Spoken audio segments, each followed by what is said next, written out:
Life is still quite challenging for people in Daytona Beach Shores, which was pummeled by Hurricane Nicole. Tonight, residents heard from their local leaders during a city council meeting and were able to voice some of their concerns. West 2's Luana Munoz was there. It's going to be a long road to recovery for residents here in Daytona Beach Shores. I spoke with the mayor tonight, who's starting her second term today, and she says she's feeling hopeful as she's being told she'll get the financial support that's much needed. We are vulnerable to the next storm.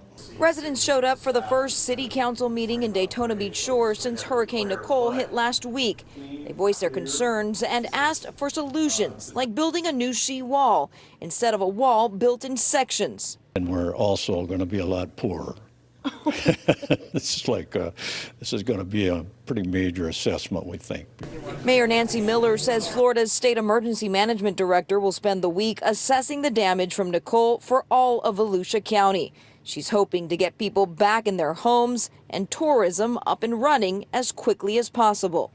I think I see now the county, the state, and the federal working together for a common goal of seeing what we can do that this doesn't happen again. As of Tuesday, the mayor says 10 of 26 buildings are now deemed safe for residents to return. These before and after photos shown tonight depict buildings that just barely lost their foundation or were left with hardly any support.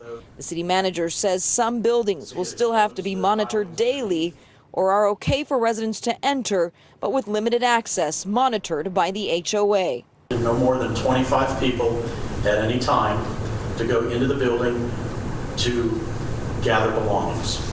Governor DeSantis announced Monday the Florida Department of Environmental Protection will utilize $20 million for emergency sand placement for coastal communities impacted by Ian and Nicole. Luana Munoz, West 2 News.